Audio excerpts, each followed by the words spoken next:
Good day, ladies and gentlemen, and welcome to the Fatherhood Research webinar. All lines have been placed in a listen-only mode. You can submit a question throughout the webinar by using the chat box located on the bottom left-hand side of your screen. We will be addressing all questions at the end of today's presentation. If you should require assistance throughout the conference, please press *0 on your telephone keypad to reach a live operator. At this time, it is my pleasure to turn the floor over to Jessica Pearson. Ma'am, the floor is yours. Thank you, and good afternoon and welcome. This is the second webinar that FRPN has hosted dealing with findings of projects that we've sponsored, funded over the last number of years. And this session deals with research projects that test the use of cell phones and online resources to engage fathers and try to improve parenting. I direct the Center for Policy Research, and as the next slide shows, I co-direct with Jay Fagan of Temple University the Fatherhood Research and Practice Network, which is a 6-year cooperative agreement between the Office of Planning, Research, and Evaluation and Temple University and Center for Policy Research. We began almost 6 years ago in 2013, and we continue through the end of September 2019. And the network was designed to target fatherhood researchers and fatherhood programs serving low-income, primarily non-resident fathers. Next slide tells you a little bit about the Fatherhood Research and Practice Network. One primary goal has been to promote rigorous evaluation, and to that end we have made sub-awards to researchers and research practitioner teams for 20 different projects ranging in cost from $20,000 to $100,000. Today you will hear about 4 of these projects. We also work to build evaluation capacity and the use of evidence-based practices. We hold webinars like the one being held today, write briefs, conduct kind of evaluation 101 trainings at practitioner conferences, etc. Lastly, we're actively engaged in disseminating information to researchers and practitioners. All final reports from our sub-awards are posted and will be posted on our website and www.frpn.org. Please sign up for our Blueprint. That's the online newsletter. We have about 4,000 subscribers, and you can learn about these new reports as they become available. Our newest one deals with return on investment studies for fatherhood programs and some efforts to monetize some of the less readily monetary outcomes that the programs may produce. So sign up for the newsletter, check out our resources, and take advantage of the website. The next slide sort of gives the rationale of why we are focusing and why we have focused in our grant making on the use of cell phones and online resources.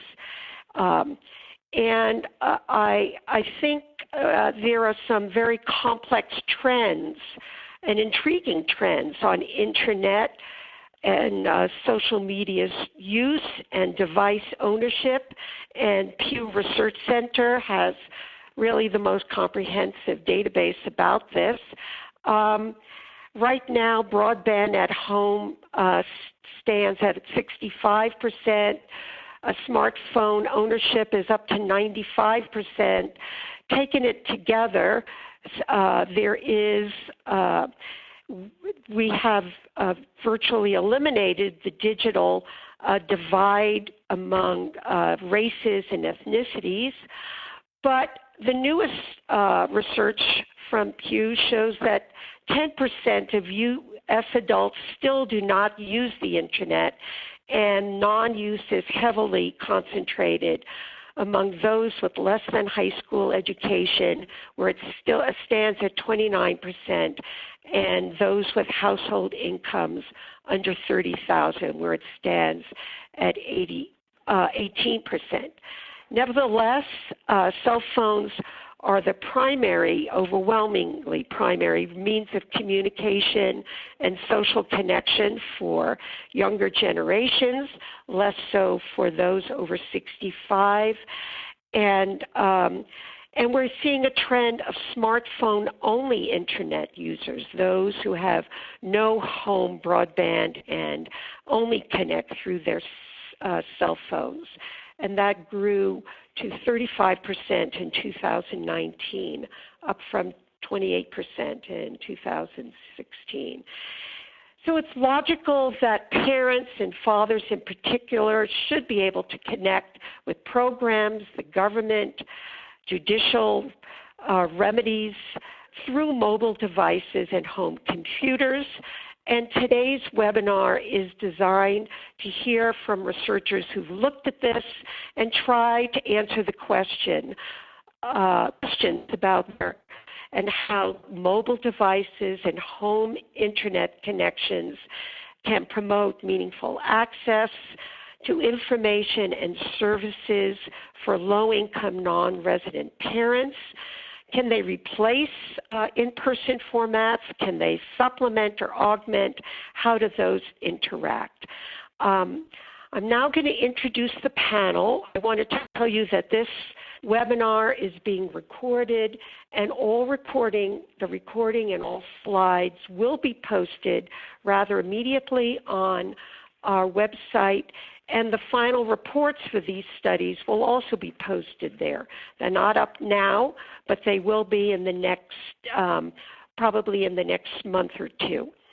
Our first speaker is Amy Holsworth Monroe from Indiana University, and on behalf of her team, she will be starting us off by talking about facilitators and barriers to accessing online parenting programs among parents filing a paternity case. Those are unmarried parents and generally in the child support system, and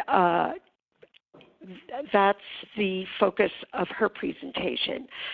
Second, you'll hear from Anna Hayward, who is an investigator along with Jack McKillop at State University of New York at Stony Brook, who will be reporting on an RCT they conducted to examine the impact of cell phone technology on engagement and retention of fathers in a fatherhood program in Suffolk County, New York. Third up, we have Shauna Lee and Joyce Lee of the University of Michigan, who will be talking about their project to test the feasibility of using an interactive mentor-based text messaging program to increase fathers' engagement in home visitation. And we will wind up with hearing from Selva Lewin-Bizan of the University of Hawaii, who will talk about a text messaging intervention to deliver parenting ideas and support to low-income fathers in Maui, Hawaii. So without further ado, I'm going to transfer the mic to Amy and of the University of Indiana University. Amy? Yes, hi. Thank you very much for the introduction, Jessica, and welcome everybody. Jessica already gave you the title of my talk and briefly explained that paternity cases in Indiana refer to unmarried parents, and in particular, we're looking at unmarried parents who are dealing with child issues, often involving separation, sometimes involving child support payments, etc. My co-authors are listed here, and one of them, Claire Tomlinson, is here with me today to help answer any questions that you may have at the end. So again, this is a qualitative study or a study of facilitators and barriers to accessing an online parenting program.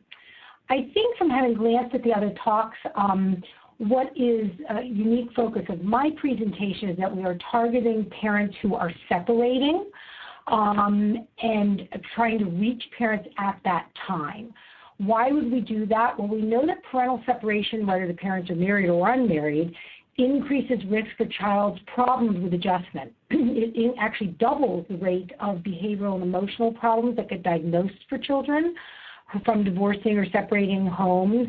And it also increases children's problems academically, with peers, and with their own later intimate relationships. It has a wide range of possible negative effects. Not every child is negatively affected. The question is, do we know how to decrease that risk for children? And in fact, we do know a fair amount from the from social science research about the processes that may be related to that risk, which then suggests possible risk factors that could be targeted in parenting programs if you're trying to help these families. That is demonstrated on this next slide. You can see that we know that parental separation up in the upper left corner can lead to child adjustment problems in the lower right corner. And in the middle, I've listed not all, but some of the things that have been demonstrated by research to make that connection. So just as an example, continuing interparental conflict after separation is going to make more child adjustment difficulties. The same thing, poor stress parenting is going to be one of the things that leads to poor child adjustment. In the upper right corner, you can see that these are the type of factors that parenting programs for separating and divorcing parties are used. They're trying to adjust these factors based on that research that we know of how children are affected.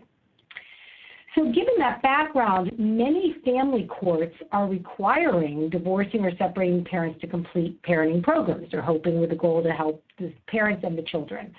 The most commonly available programs right now for divorcing and separating parents are in person. They're usually done in groups of parents, and on average, they're about 4 hours in length. So usually told, please go down to the courthouse we offer it these Saturdays this month, and you've got to do that program before your case proceeds. Those kind of programs lead to all kinds of concerns about program accessibility. They've got to get somewhere. They have to take time away from work often. They have to find childcare to attend the program. Given those concerns, online parent programs are increasingly popular. Theoretically, they're cost-effective, they're convenient, and there should be fewer access barriers, like having to get transportation or childcare to do them. But there's very little research, honestly, on the effectiveness of any of these programs, but today we're concentrating on online programs, very little research on them. And so we are conducting a study of online parenting programs. Now, our larger kind of parent study is entitled Comparing Two Online Parent Education Programs for Divorcing and Separating Parents in Delaware County, Indiana. If there are any Hoosiers out there, Delaware County is where Muncie is located. This study has been generously funded by the Fatherhood Research and Practice Network and from the Indiana Supreme Court. And at the bottom there we've listed the judges and court administrator we've been primarily working with. So in that larger sort of umbrella or parent study, that is a randomized control trial, sometimes referred to as an RCT, of initial or brand new divorce, all initial or brand new divorce or separation cases filed at the court. If people choose to be in the study, they are randomly assigned to one of 3 study conditions: no program, no parent education program, or to a program called Two Families Now, or to a program called Children in Between. Those Two Families Now and Children in Between are online. Again, we have 2 subgroups, both divorcing parents and unmarried separating parents. Most of today, I'll tell you when I'm focusing on both groups, but for most of today, our focus is going to be on the unmarried cases. Just real quickly, because we're going to ask parents what they thought of these programs, I want to give a really brief overview of these 2 programs. Two Families Now, Children in Between, each one of them is around 4 hours. They can be done on various devices, a smartphone, a tablet, a computer. They both have content, again, about the impact of divorce or separation on kids and what parents can do to minimize that, on good parenting, on good parent-child relationships. They do that through videotapes, pretty up-to-date, most of them, decent modeling of these interactions, exercises and skills, and you need to pass quizzes before you can move on. both programs are being used by different courts all around the country, and both had some evidence suggesting they worked, which is why we chose them. So right away, though, in this study, we started running into barriers. So again, this slide actually includes both the divorce and the unmarried cases. What you can see here, if you look on the far left, is at the last time we did a count at the end of May, over 1,300 parties have been sent a court order. So these again are new cases. Both parents get an order. It says, you need to go to a website and see if the court wants you to do a parent program or not. Right away, you see an initial problem. Less than half actually follow the court order and go to the court website. They're just ignoring the court order. If they get there, that 600 parties who have gotten there, they're randomly assigned again to either children between two families now or no program. And then you can see that there's drop-off there also. Only about 64% so far of the parties who have gone and started the CIB program actually finish it, and about 84% of those for the two families now have done so. So people are going, they're starting, but they're not finishing the program. Given those concerns, we started a qualitative interview, what we call an add-on study, because we added this on. It wasn't part of our original plan. So we are doing qualitative interviews to explore the barriers and facilitators to completing those programs. To do so, we did phone interviews with about, now I'm going to focus on unmarried parties, 40 unmarried parties. 11 of them had completed the parenting program, so we can actually ask them what they thought of one of the parenting programs, 5 men, 6 women. 29 parties had not completed the parenting programs, but we could ask them why not, and we could ask what they would have wanted in a program. That included 10 men and 19 women. We then coded the responses to interview questions, and today, for the sake of time, I'm only going to be discussing facilitators and barriers mentioned by at least a quarter of the group of people in at least one of those groups. So this is the summary slide of the facilitators. 100% of the parents who actually did the program reported some positive perceptions of it. You'll see in a moment they had negatives also. But basically, if we get the parents into a program, they are seeing positives and are telling us about positives about the program, 100%. Also, both 83% across both parents who did the program and didn't do the program thought the program was or would be convenient. Okay, they both saw positives to the online technology. They said mostly they had the technology, and almost 2/3 said they actually would prefer an online course to a face-to-face course. For example, they thought there'd be nice privacy of doing a program at home on their phone or their computer. So again, this suggests that as they were designed to be, online programs may be relatively accessible. And those who did the program also mentioned that they were motivated by the fact that the court ordered them to do so. 72% said that. So they're saying, yeah, you know, the court, I thought was mandatory. I thought it would look good for the court if I did it because the court wants me to do that. But, of course, that doesn't tell us how to engage those parents who are apparently not motivated by the court order, didn't even follow the court order, or didn't follow the program once they got there. The flip of this is the barriers. So, again, I told you that 100% of the parents who did the program saw positives to it.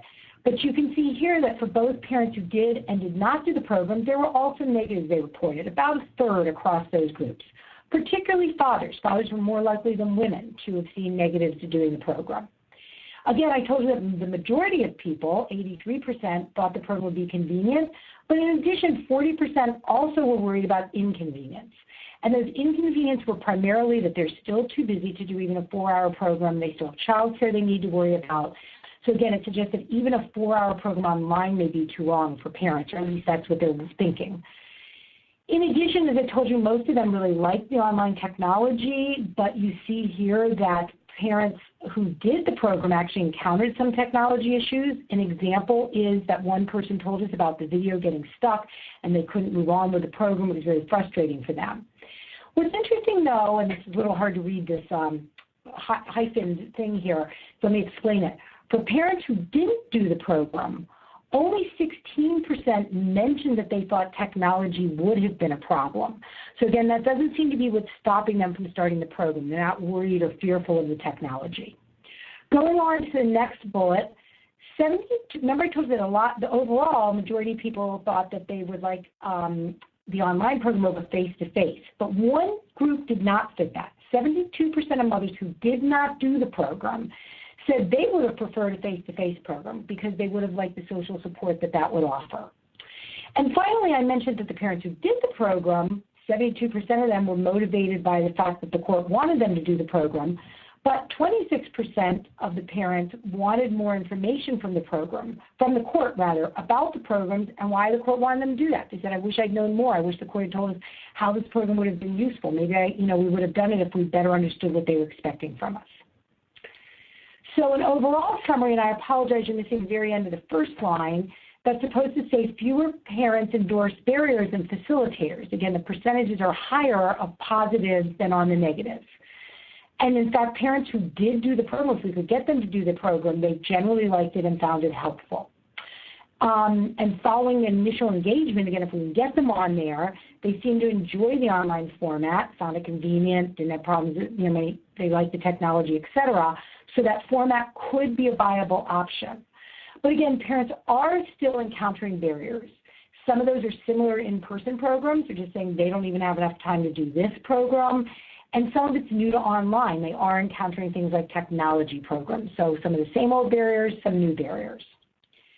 For future directions, we're thinking that it's going to be important to work with the courts to do better initial engagement for the parents. So, for example, we think the court should explore new avenues of initially engaging those parents. Again, maybe in person or personal contacts with the parties about why they think the program would be beneficial, why the court's wanting them to do it. Something that's often used is parent endorsements or testimonials, so parents hear from other parents about how this could be useful. We also just think, maybe even some jazzy flyers and brochures and providing a lot of information about the program. And then again, the parties themselves said, the people who did the program said, I would have liked more reinforcement from the court. I wish they congratulated me or made a bigger deal out of it when I showed up in court for my hearing that I'd done the program. Interestingly enough, for those who had done the program but had partners who had not, they wanted the opposite from the court. They'd say, it'd be nice if the court would somehow give a negative reinforcement to my co-parent who did not do the program. So the court will have to decide if they want to go positive or negative or both, but it was an interesting suggestion. And then finally, it's important to keep in mind that there may be other ways to lower the barriers to online program completion. Technology support. These programs do have it, but clearly it wasn't easy enough. They need to be able to get an IT person right away if they're experiencing problems. Again, for the people, particularly the women who might want social support, maybe having chat rooms or discussion boards, and possibly combining those, if a court has the resources, to offer an option of either in-person or an online program would be nice to give people a choice of what they think is going to fit them best. And that's it, so thank you. I will turn it back over to Jessica or Anna. Hi. This is Anna Hayward. I'm from the School of Social Welfare at Stony Brook University. Jack McKillop is on the call with us, but he's not here with me right now, but hopefully listening.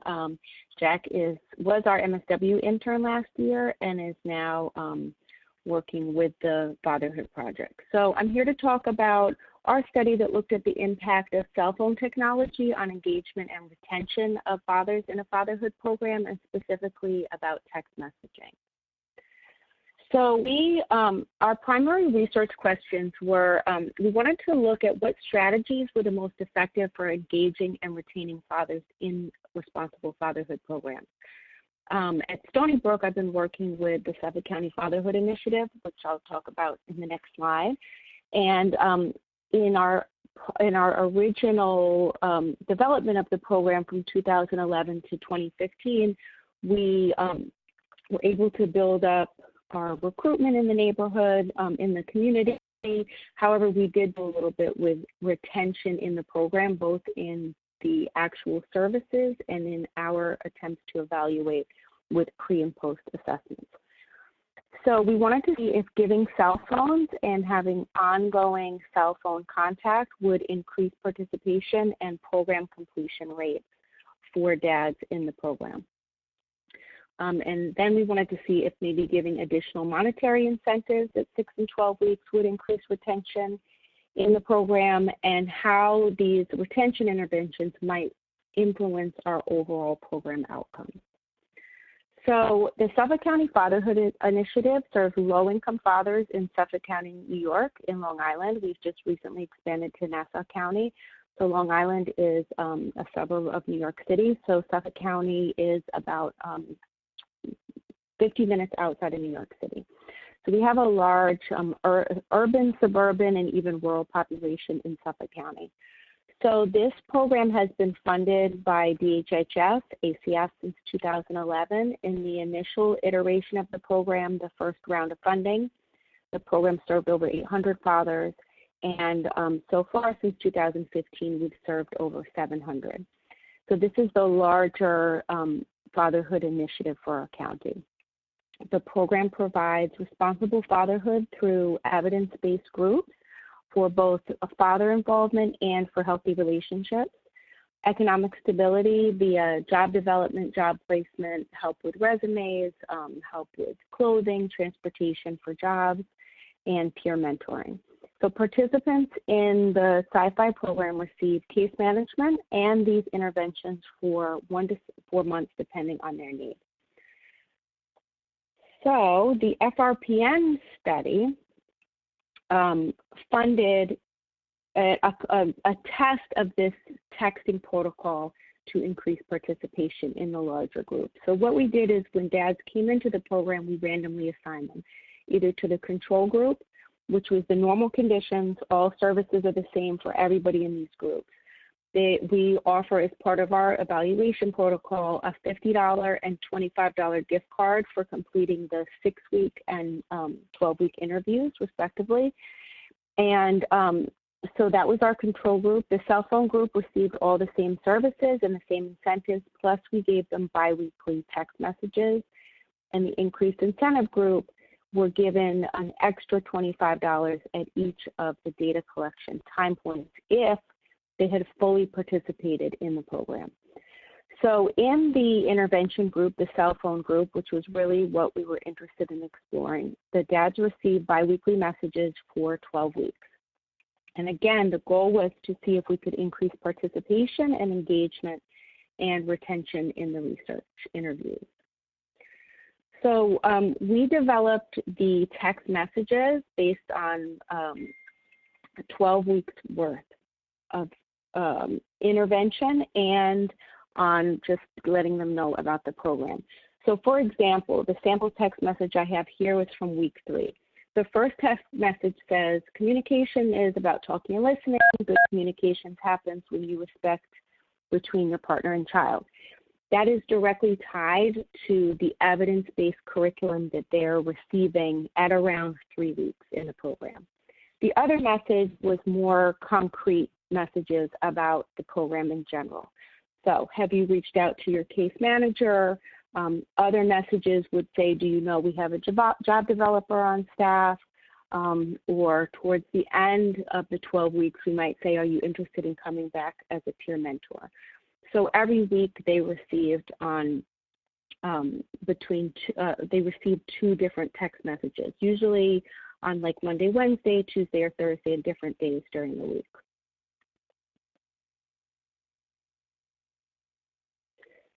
Okay, so this is a summary of our results. So we hypothesized that the dads who received text messages would have increased participation, engagement, and retention. We measured engagement, used a research and developed measure of client engagement that I can send you information on later if you're interested. We measured participation by number of contacts and minutes of contacts. And then retention about how, if they had completed the program, all the components of the program, and if they had completed our 6 and 12-week closing. So I can summarize this chart here in a couple of words, which were we did not see any statistical differences between the 3 groups. They were randomly assigned. We looked at the demographics of the groups. They were very similar. These are all low-income dads, and we just did not see any differences across these things we were measuring. We have further analyses that will be in the report that's posted that looked at differences across age group, race and ethnicity, et cetera. We just didn't see any differences. However, alongside this research protocol, we were also doing a qualitative study for all the dads that had come through the program. So we interviewed about 40 dads, And we asked them specifically if they had received the text messages and kind of what they thought about it as part of a larger qualitative study. And here we have a couple of positive quotes about the text messaging. One guy says, I found it pretty helpful because every time I would be stressed out, because I would talk to my daughter's grandmother, which is the mother's mom, she'd tell me about what her mom is saying, and I'd get discouraged. Then I have a text message from here, meaning from our program, saying don't give up, or I forgot what else, but it was like, all right, it reminded me that I'm doing a good job. So guys did report that feeling this like encouragement by receiving the text messages from us. The next one, it's knowledge for the day. You could be down and out, and then there's certain quotes that get sent to you, stuff that shows you that you can see ways to try to look for things. Certain quotes they send is love. It's real words, it's real meaning, it's quotes that you gotta knowledge and keep in your head. When it comes to resumes or job things or certain pantries to go to, it's a blessing.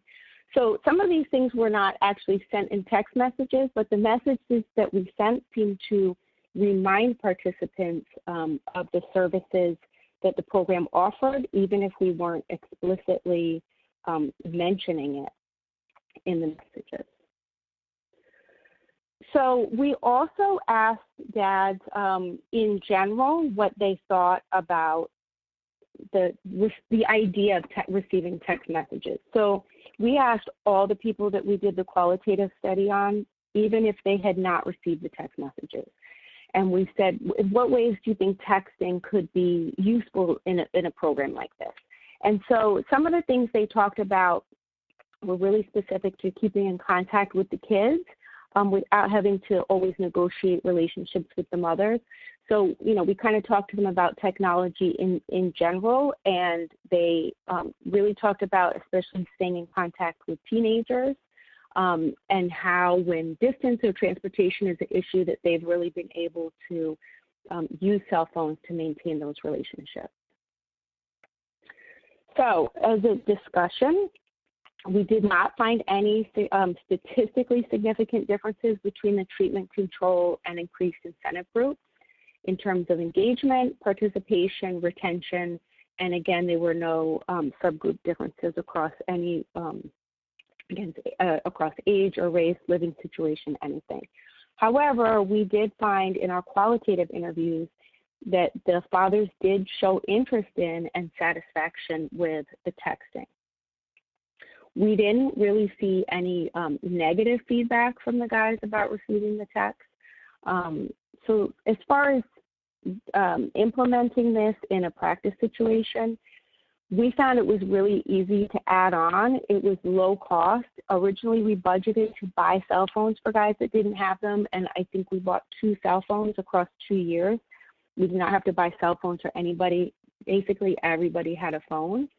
And at first, we used a paid texting program, and then we found that we could implement this with a Google Voice number very easily, where we could just cut and paste the messages in. So it was basically low cost. It was basically free once we realized we didn't have to purchase phones and we didn't have to pay for the texting. Fathers seemed to really enjoy the messages or be neutral about them. We really didn't get any negative feedback. However, it's not clear, at least how we measured participation and retention across these 12 weeks, whether or not there's any added value as far as participation and engagement for dads in fatherhood programs. So that's it. I'm going to turn it over to the next speaker now. My information is listed here. If you have questions for me, you can shoot me an email, and you can also find information about the Suffolk County Fatherhood Initiative here. So I am turning it over to Shauna. Great, thank you so much. Just a brief introduction. I'm Shauna Lee. I'm a faculty member at the University of Michigan School of Social Work. And here with me today is Joyce Lee, a doctoral candidate at the School of Social Work, who is a collaborator on this project. And I'll invite her to chime in from time to time, and she can also answer questions. Before I get started, I would like to thank FRPN for our small grant funding, and I'd also like to thank the funders of our larger Healthy Start Fatherhood Project, the Michigan Department of Health and Human Services, and the Michigan Health Endowment Fund. And I would be remiss if I didn't acknowledge and deeply thank our collaborators on this project, who include the Michigan Healthy Start programs and their fatherhood community health workers in Lansing, Kalamazoo, Detroit, Flint, the Hannahville Indian Community, and Grand Rapids, Michigan. So today I'll be talking about a pilot project called Text for Dad and how we are testing the feasibility of the Text for Dad mentor-based text messaging program to increase fathers' engagement in a home visitation program through Healthy Start.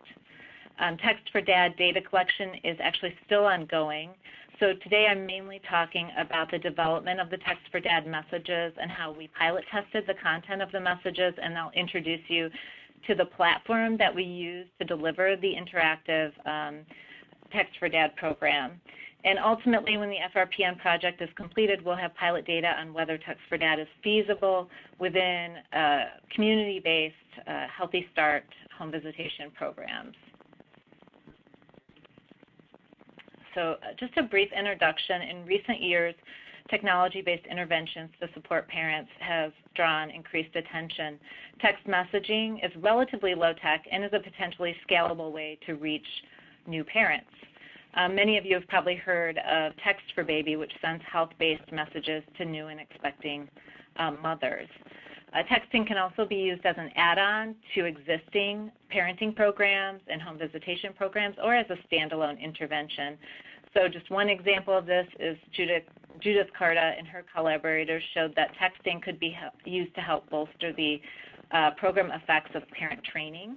And then our colleagues at the University of Michigan School of Education, Eleanor Martin and Christina Weiland, are testing an interactive text messaging-based program called Nurture PA as a standalone intervention. And this is a project in Pennsylvania. They're testing Nurture PA in an RCT study. And Nurture PA is different from programs like Text for Baby because it trains volunteers to support postpartum mothers through tailored messages on child care and development. So it's an interactive platform. The mentors provide emotional support and tailored messages and share local parenting resources. And we collaborated with Christina and Eleanor to basically adapt the Nurture PA approach to our community-based home visitation program with fathers.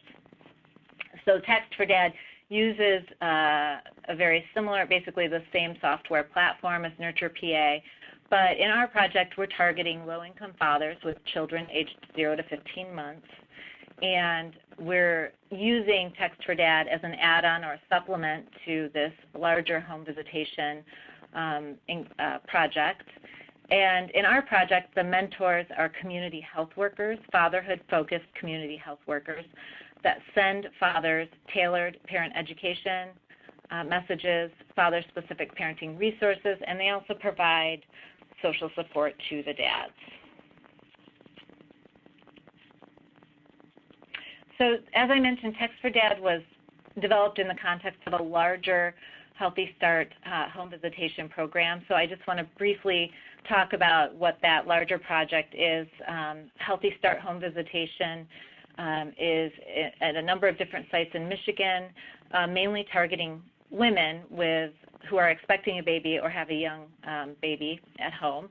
In our project, we are supplementing those services and engaging the fathers or father surrogates of the female Healthy Start recipients. We're providing direct outreach to dads in this project through fatherhood-focused community health workers, and we're also offering at most of the sites group-based programs like 24/7 Dad. The community health workers are providing parent education to Healthy Start fathers, and Text for Dad is a part of that parent education package. And we're also doing other activities like screening and referral of men to other services in the community, and training the Healthy Start staff on the importance of father engagement, et cetera. So Text for Dad is one piece of this larger project. So I'll talk about how we created and pilot tested the text messages, and then I'll share with you the structure of the Text for Dad software so you have a sense of how it functions.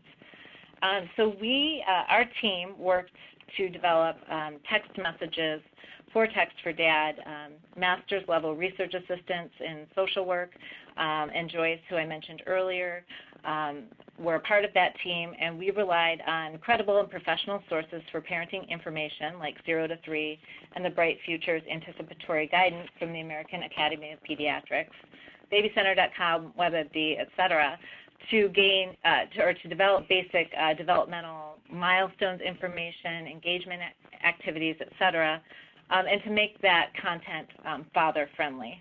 We also compiled father-specific parenting resources from the web. So the Text for Dad content includes mentor check-in messages, so the community health workers can check in with dads, initial prompts and greetings, child development, including attachment and caregiving, booster shots to supplement the parent education content that the Fatherhood community health workers are delivering either through home visiting or through the group-based programming. We also have a strong focus on father-infant interaction and play messages, providing dads with developmentally appropriate games and activities so that they can learn about how to engage with their infant. We have messages on co-parenting, or really loose, light touch co-parenting, so prompting fathers with ways to check in with their partner to support their partner, father self-care, addressing common struggles of parenthood, and then local services and events messages, so providing events happening in the community and other local resources. So here is an example of a Text for Dad message focused on attachment.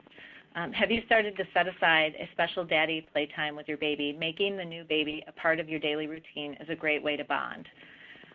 As your baby becomes more interactive, you can have fun playing simple games like pat-a-cake. And the check-in messages are pretty standard. Good evening, and then the community health workers prompted to insert the name of the dad to enhance the tailoring. Are there any resources that I can identify and send your way that would be helpful for you and your baby? And then resource messages that are linked to dad-related articles and resources that we culled from various sources that I mentioned previously. So I'd like to talk a little bit about how we pilot tested some of this content. So the approach that we used, I think, was a somewhat novel approach, recognizing how challenging it can be to recruit participants for research studies. We decided to pilot test some of the content of these messages that we were developing with our research team using online surveys administered through MTurk to just get a general sense of whether dads, so not necessarily Healthy Start dads, but dads who are participating in online surveys, rated these messages as acceptable and useful. And Joyce really led these efforts to create these surveys and to administer them through Mechanical Turk. And MTurk, for those of you who are unfamiliar with it, is a crowdsourcing internet marketplace in which employers post jobs, such as an online survey, and registered workers complete the job for a certain amount of monetary compensation. So for example, if we were asking a 6 or 8 question survey that took 5 minutes, we might offer compensation of $1 or $2 for people to fill out that survey. And in our case, of course, we were looking for male or father respondents. So that tells you a little bit about how we did some of our initial pilot testing. Again, this was just for us to get a sense of how these messages resonated with dads and whether dads found them acceptable or had suggestions for how to improve the messages. In prior studies, we had also done focus groups and other kinds of testing as well.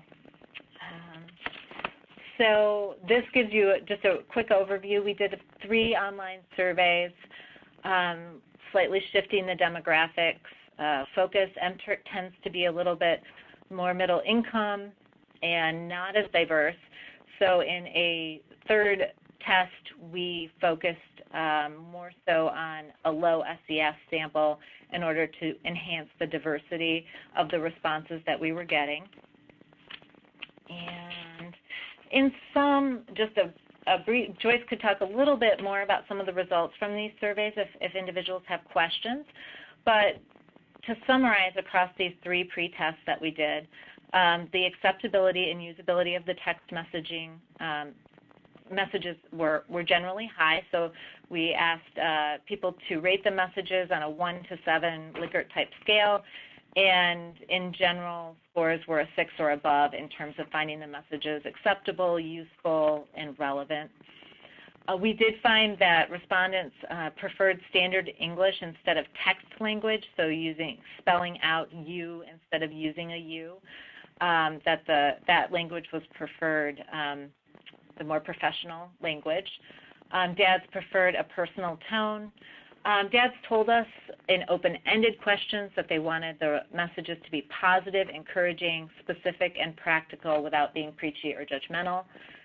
And then we asked dads with different ages of children to rate how much they like different types of messages based on the categories we created. So we found that dads of younger children, 2 to 9-month-olds, preferred the attachment and play messages.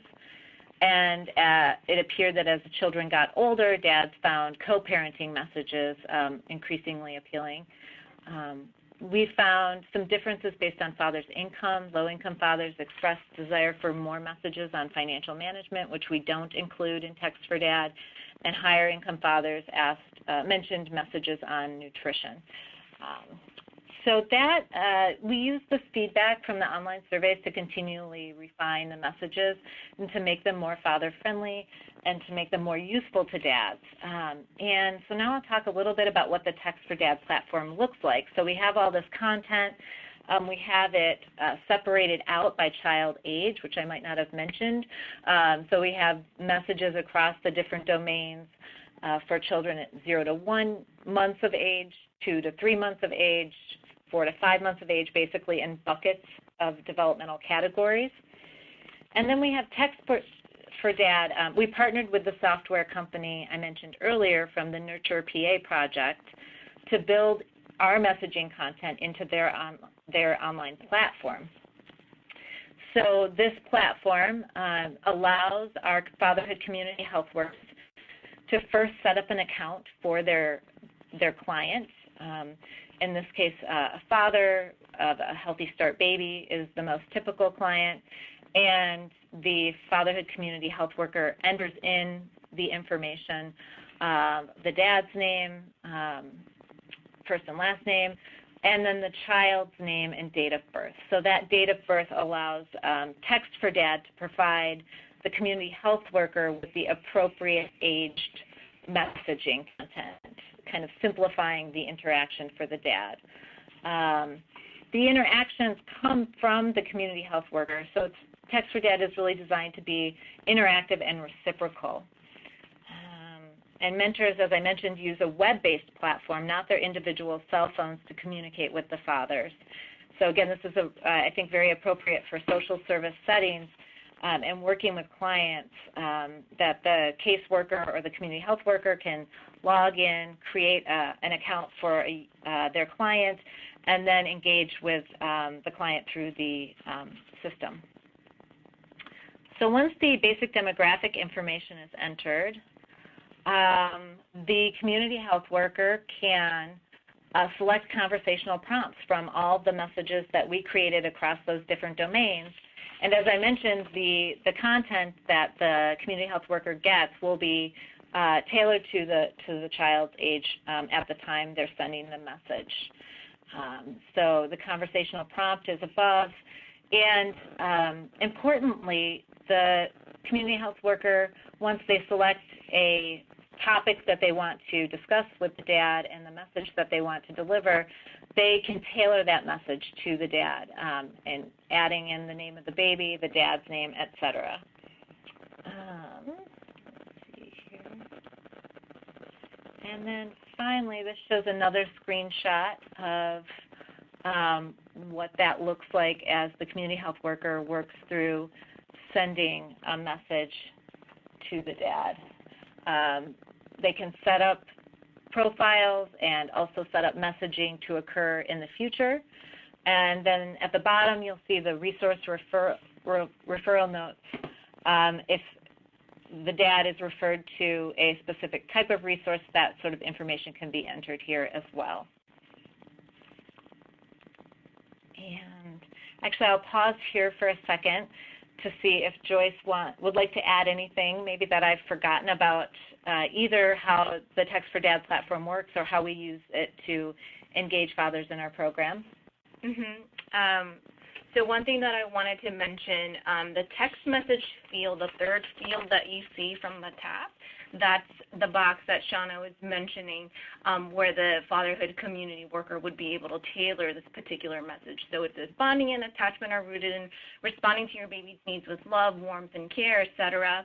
So that is a message that we had pre-made, but that piece is where that piece is what the community health worker could use in order to add the name of the father, again, some greetings, right, good morning or good afternoon, depending on when the community health worker is sending out the message. Also, right above it is the domain field. So it's just basically tagging what that text message pertains to. So it's an attachment message, so it's going to give an attachment and bonding sort of tag to that message. And also, one thing that you don't see here in particular is it's probably on another page on the website that we weren't able to pull here just yet, but the community health workers can also embed web links. So that's also developmentally sort of divided out into different buckets according to the age of the child. So beyond sort of these conversation prompts and tailoring of the messages, the community health workers can also embed sort of the pre-pulled out web links that we've prepared for them. So that could be embedded in there too. Okay, thanks, Joyce.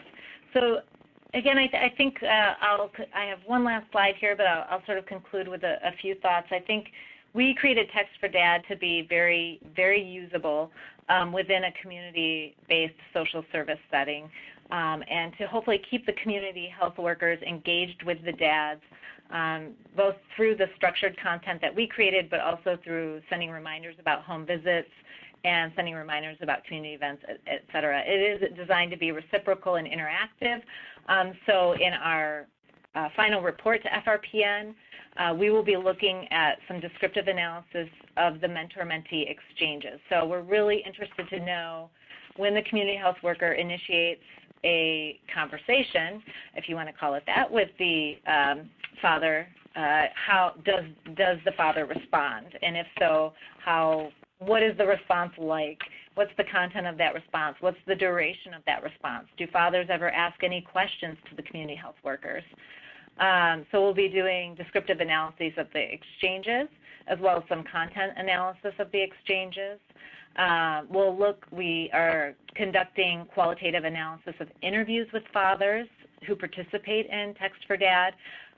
Again, following up on some of our online surveys, but looking at the acceptability of the messaging content, the domains of the messaging content, and whether Text for Dad motivated them to participate in the home visitation component, the more involved component of our whole set of services.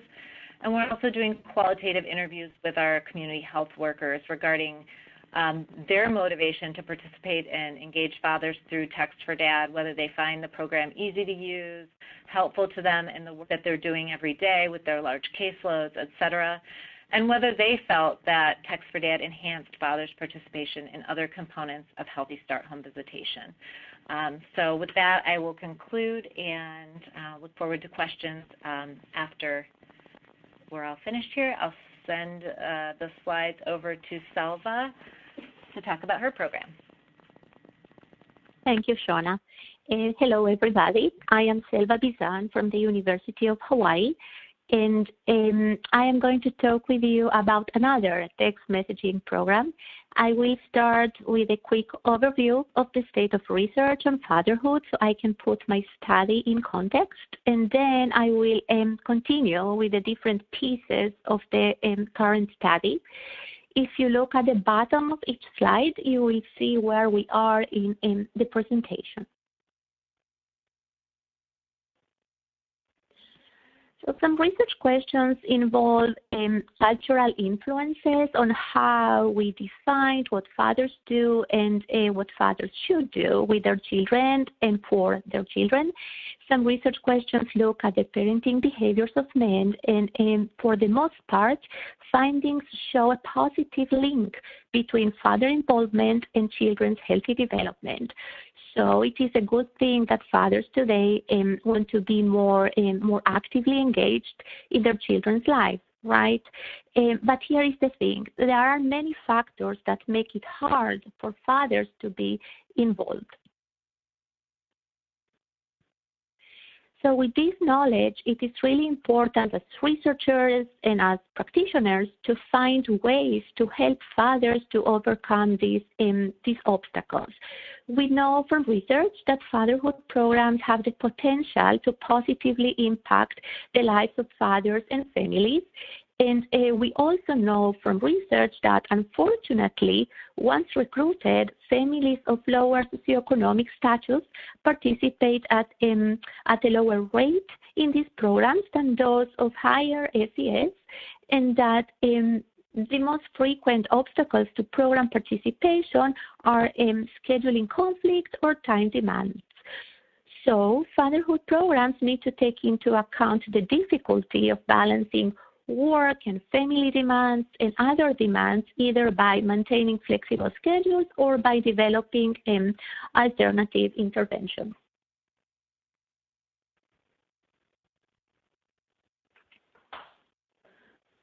So technology-assisted interventions for parents is a relatively new practice, and cell phones in particular have been used to share information with parents about health issues and also about parenting strategies, and the interventions show overall positive results.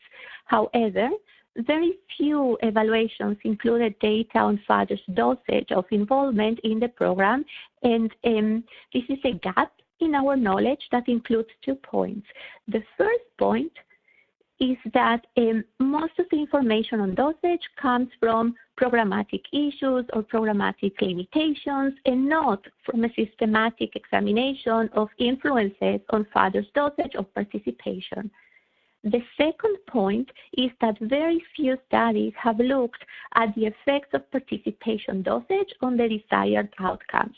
Now, you may be wondering why the question of dosage deserves attention, and this is because focusing on means or on the mean level of sessions may produce an incomplete link between participation and outcome.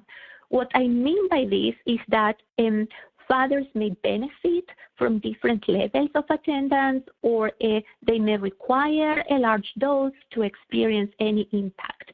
So we need to understand if greater intervention dosage leads to better outcomes. So these are the 2 research questions. I will be silent for a moment and will let you read my questions.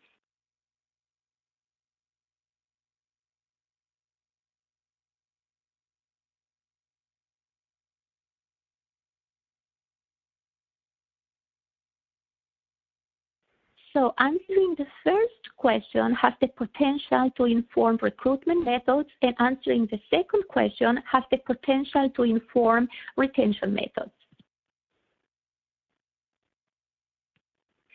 Since this study was conducted in the state of Hawaii, I am including here information about single-parent households by state and by county, and how these numbers compare with nationwide numbers.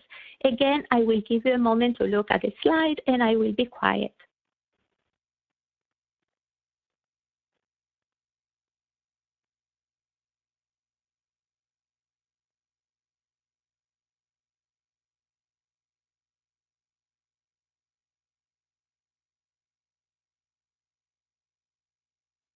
So the estimate is that of all the family households in Hawaii, about 19% are led by single moms. And of all the 4 counties, Maui, which is the county in which we conducted the study, has the second highest proportion of single mother households. The Key to Kane program was created through a partnership between a researcher, a practitioner, and a technology industry partner. We developed and tested the technology for the program and the content, focusing on 3 topics. One was information about normative child development. Another one was concrete and simple ideas for fathers on ways to become engaged with their children.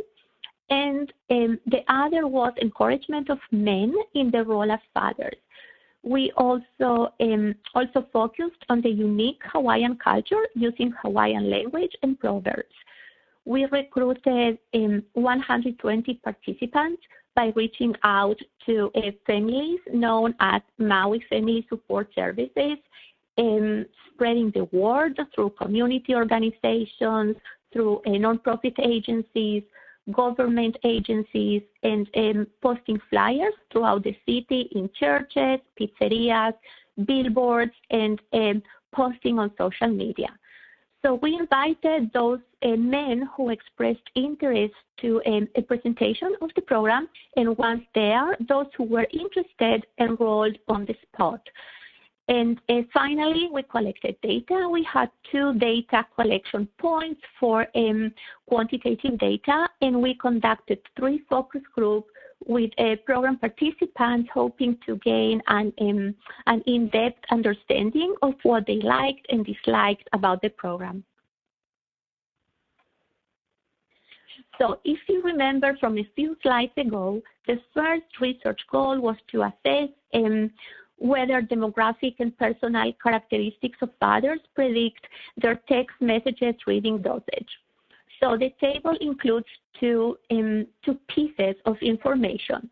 First, it includes information about how we build the dosage levels. For example, you can see that no dosage equals 0 text, and you can see that low dosage equals less than 40% of the text, or between 1 and 14 texts, and so forth.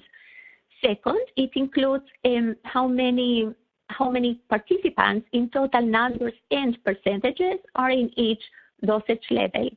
For example, you can see that 23 participants, which is 19% of the sample, were in the no dosage category, and you can see that 13 participants, which is 11% of the sample, read between 1 and 14 text messages and were in the low dosage group.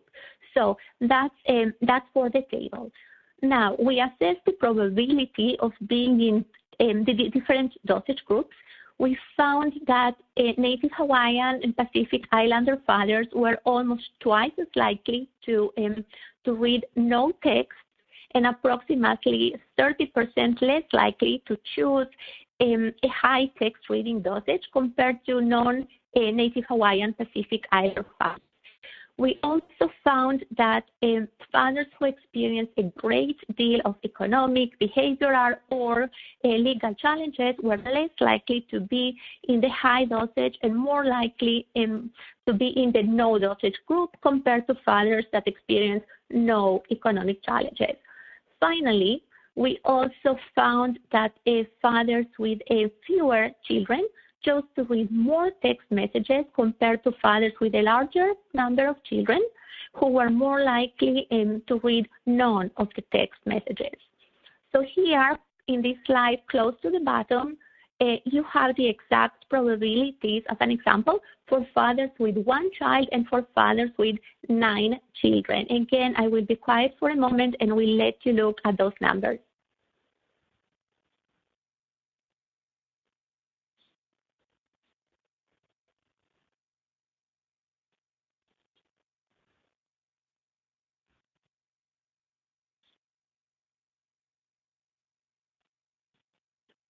So the second goal of the study was to assess whether different dosages of participation in Key to Kane differentially affect levels of father engagement, of paternal self-efficacy, and parenting alliance. The table here includes the means of these 3 outcomes for both pre-test, before the intervention, and post-test, after the intervention. Again, I will give you a moment to look at the slide, and I will be quiet.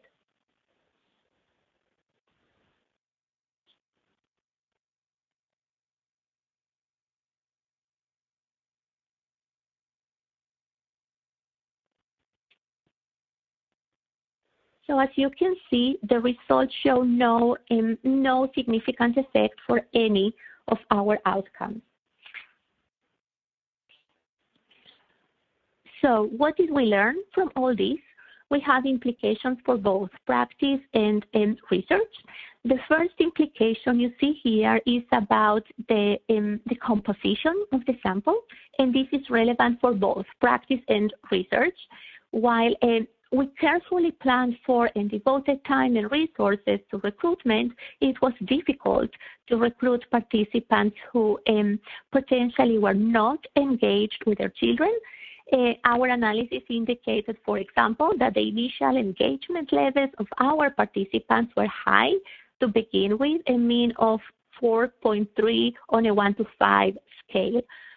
So it may be that there was little room to grow during the intervention, that we had some sort of a ceiling effect from recruiting mostly low-risk participants. And so that's the first implication. Second implication you see here is about the content of the intervention. We tailored text messages based on the focal child's developmental stage, but we use the same content for each age group. So it may be that some families may benefit from text messages on basic needs, while other families may prefer something else. And it may also be that there is a difference between the needs of resident and non-resident fathers. We included in our participants both resident and non-resident fathers, and some non-resident fathers do not have any kind of contact with their children, and so they do not have the opportunity to use our program's ideas or ways to engage with their children. The third implication is about restructuring the intervention. Initial analysis of our qualitative data from focus groups indicates that fathers would like to have meetings with other fathers, so there is maybe there is a reason to think about how to combine Kitukane with another intervention.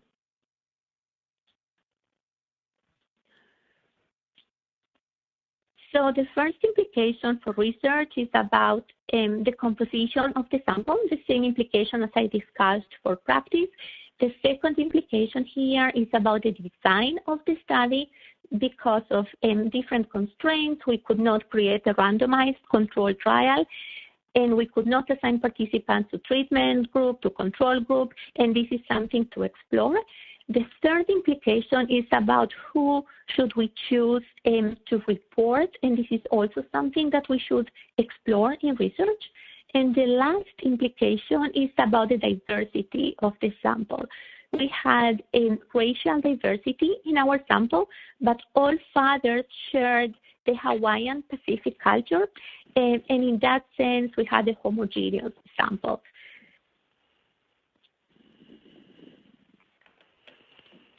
So again, I will give you a moment to read the slide.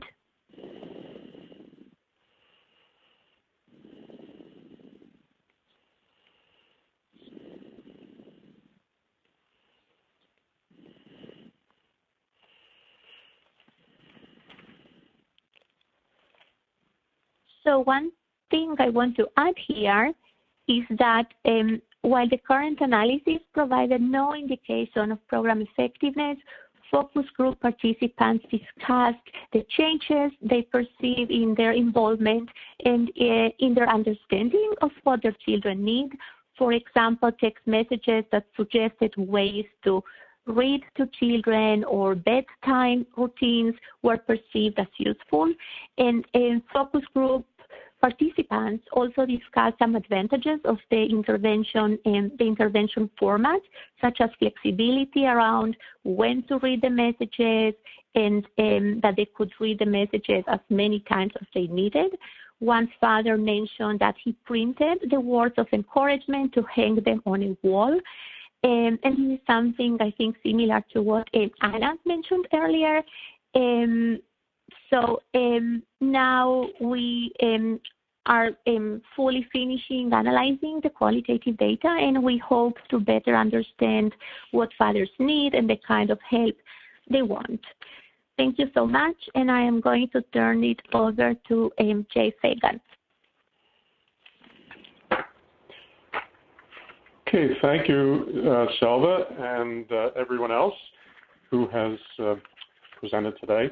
There are a number of questions, so let me get started with those. We have about a little over 15 minutes to have questions. First question is for Shauna. A couple of questions for you, Shauna. The first is text for dads used by Healthy Start in other states other than Michigan?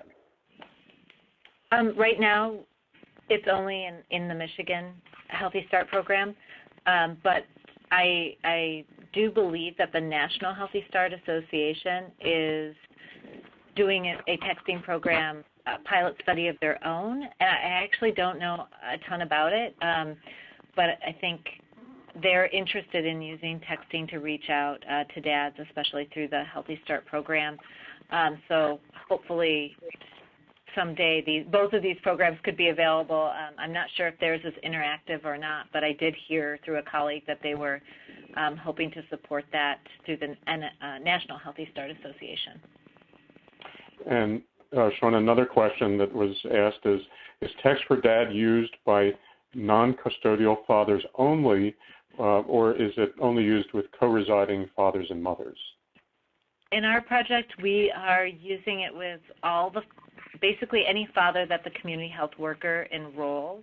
So to answer the question, both residential and non-residential fathers, and custodial and non-custodial to my knowledge. In other words, that's not a criteria for being included in the program. And the messaging, what might be relevant to that question is that the community health worker can really tailor the message to the dad. So, knowing whether he lives with his baby or not could use information to send different kinds of messages. And I asked Joyce about that while we were on mute. And she said that a lot of the fatherhood community health workers take the content we created and they do heavily adapt it to the dad. So they'll take our kind of, basic generic child development message and they will make it work for that dad using different language and different words and personalization and whatnot. So I think they are using it to speak to dads different types of situations. Okay, thank you. And the next question I think would be for Selva, or possibly anybody else, any of the other presenters. Are there any other iOS or Android apps that are serving Latino fathers?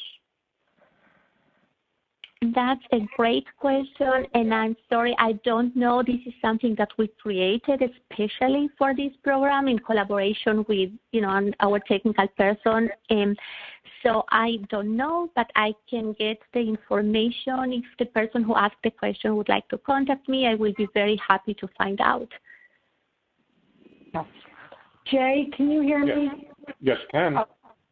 Sorry, this is Amy Holsworth Monroe. I think the question was about texting, but I will say that some of the online parenting programs for separating parents have versions that are done in Spanish. So some of them have made that effort to translate everything into Spanish. Okay, thank you. So I think the next question could be for any of the presenters. What are the challenges to engage fathers from different racial, ethnic, and immigrant groups in either cell phone or similar technologies? Any of the presenters take that on? Again, this is Anna. We haven't looked at it in terms of engaging through cell phone technology. We did provide our text messages, which I didn't mention before, in both Spanish and English, depending on the client. But we have started looking at some of our qualitative studies outside, some of our qualitative interviews outside of the cell phone research, looking at issues of gender roles and engagement both with their kids and in the program. So it's something we're looking at, but we haven't looked at it in terms of tech engagement specifically. Amy, did you want to address that? Yeah, I was just going to say that we do not have data on it in this study, but I do know, again, that for these online programs, they have a lot of videotape and everything else. There is a lot of concern about that, and again, I have no idea if this works or not, but the way they try to address it is, number one, having the programs in Spanish. That's probably the most common language, but then also trying to have videotapes that have a lot of ethnic diversity. You'll see different families of different ethnicities, acting out the various role plays that they're doing. So I think there's some sensitivity to that, but unfortunately I don't think we have any data on whether it makes a difference or not for engaging parents from different backgrounds. Yes. Jake, sorry, I just wanted to say, and we have our findings, right? But it's that the Native Hawaiian Pacific Islander fathers are less likely to engage than fathers from other racial or ethnic groups. But it's a very specific culture that is related to one specific place. And Selva, can you suggest how would you explain the lower take-up rate by the Native Hawaiian Pacific Islander residents? Sure. Unfortunately, it's tangled also with socioeconomic status. So even though we didn't get any results based on income, for example, or level of education, there is something there that overlaps with race. So that's just one idea that, they have more barriers to participate in these programs. Okay. And one of the ideas behind the technology programs is that it enables fathers to engage with these programs without feeling particularly stigmatized. Any thoughts about that?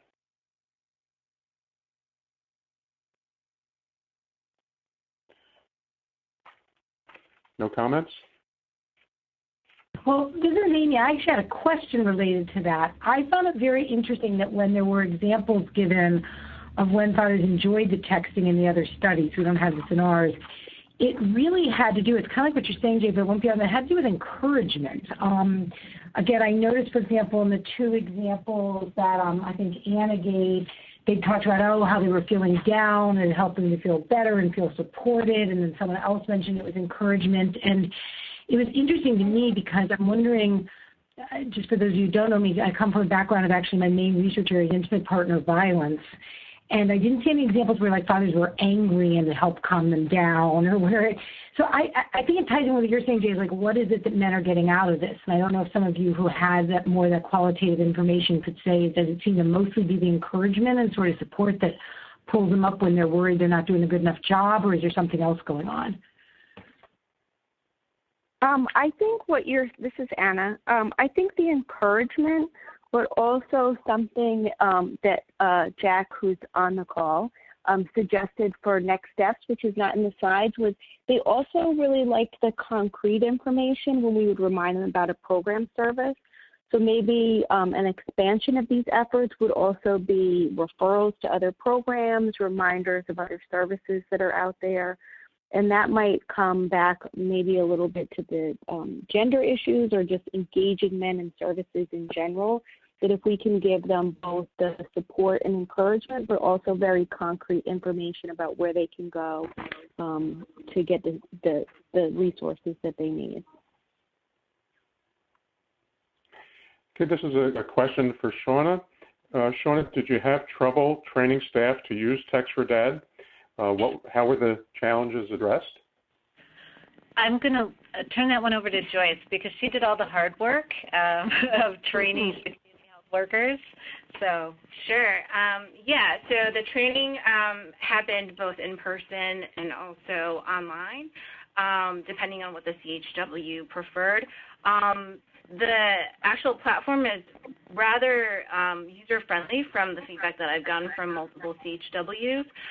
So I don't think, getting their feet wet or sort of helping them get used to using the platform or embedding conversation prompts and sending them out to the dads were too troublesome. I did have to do one booster session for a CHW who had initially indicated interest, but the enrollment process was a little bit slower, so we did maybe 2 more sessions of the same training.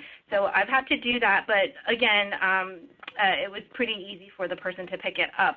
The only thing that we've been sort of facing in terms of challenges, I'd say, is the need to provide technical assistance on a pretty consistent basis. So on a weekly, on a Monday morning, I typically send out reminders, gentle nudges to our CHWs with examples that they could potentially use for that week for their dads.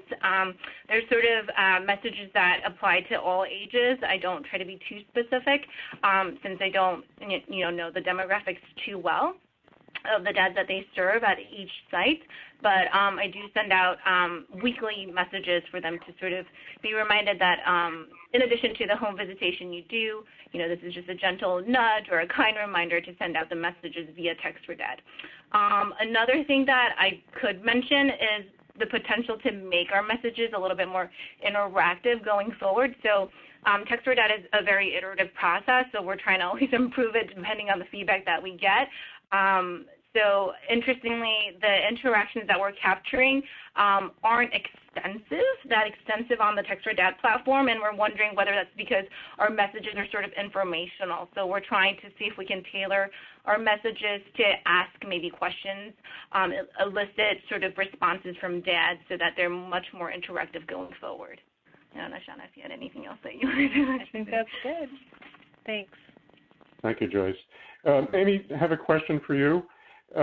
You had said that programs, that the fathers indicated that they sometimes feel that the program is inconvenient, that they have too many other things going on, too many other obligations, that perhaps that also means it takes too long.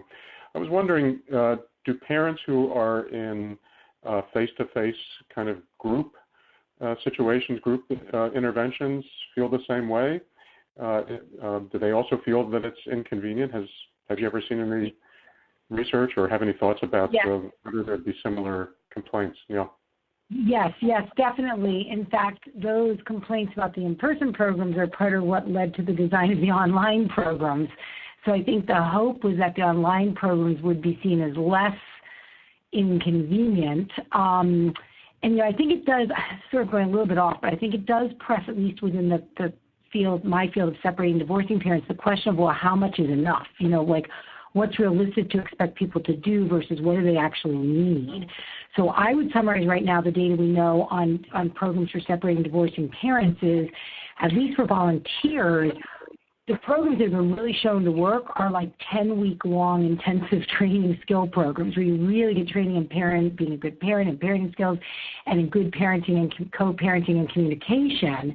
What most courts are asking is this 4-hour in-person program. So that question right there is we have no evidence that those programs work as well as the long programs. And now we're even going to online and they're still telling us they want even something shorter. Why, to me, it's a nice tie to some of these about text messages, because I think the question would be, is there a way to get people engaged and interested enough in then using other resources? Because clearly they're telling us even a 4-hour program that they can do in sections on their own time over an entire month, any time or place they want, is too much for them. But we know it's probably not enough for them, actually. Yes. So any thoughts then about next steps for where the field should go with these questions? And that's for everybody, or that sounds like asking you, Amy, specifically. I don't know. I am really interested in this idea of using the technology. I think the engagement is the key, and that's why it's interesting to see the other findings, because I think, again, from our perspective, what we had trouble doing is getting people to even try the program. Once they tried it, the majority, it's not 100%, but the majority, sometimes somewhere between 65 and 85% did complete it, and they saw it mostly positively. But again, for us, the problem is how could we use some of these other methods that other speakers are talking about to get them engaged in the first place? With some text help with that, would you need, I know in other areas sometimes it's online programs, but they use an actual call from a live person. So that's, I think, the struggle for us is I think the programs might be all right, but we've got to figure out how to get them engaged. And we need the research to show actually if the programs are all right. Again, we don't actually know that these programs make any difference. Anyone else want to respond to that, to address that issue? Next steps, Amy's saying that really need to focus on getting fathers engaged. What should be done? Some of the online programs, the cell phone programs, are not necessarily showing positive outcomes. So what are some of the next steps? I think for our project, this is Anna. We had our research assistants sending very standardized text messages, which I think is fine. I think the Text for Dads program is interesting because it was coming from the actual workers who had those ongoing relationships with the clients. So I think from my perspective for the fatherhood program that I'm working with, it would be interesting to see how we can integrate the use of text messages for the things we talked about, encouragement, resources, connecting with the actual case management staff and program. Okay, and Selva, what about you? Yeah. I just wanted to say that I think, we still have to review all the qualitative data we have and see, what parents like and disliked in the program. But overall, because the fathers that enrolled into our program ended up starting, with at baseline with very high means for a father involvement, the question is how do we work better with, recruiting fathers who are less likely to be engaged? Because I think that may be part of the reason all of that. We didn't see any benefits of the program. Maybe it's just because to begin with, fathers who were more engaged with the kids enrolled in this program. So the question, I think, has to be with a more focus on recruitment techniques for those more disengaged fathers.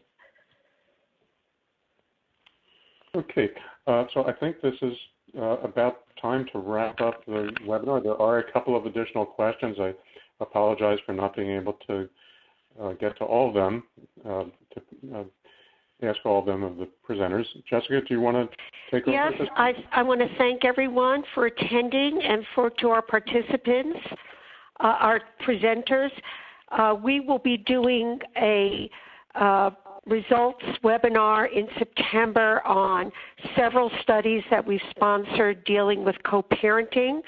So look for notices, sign up for our online newsletter so you can get the registration links and join us. And this webinar is recorded and will be posted, and the final reports will be also posted on the website. So thank you to everyone, and see you in September. Thank you. This does conclude today's teleconference. We thank you for your participation. You may now disconnect your lines at this time, and have a great day.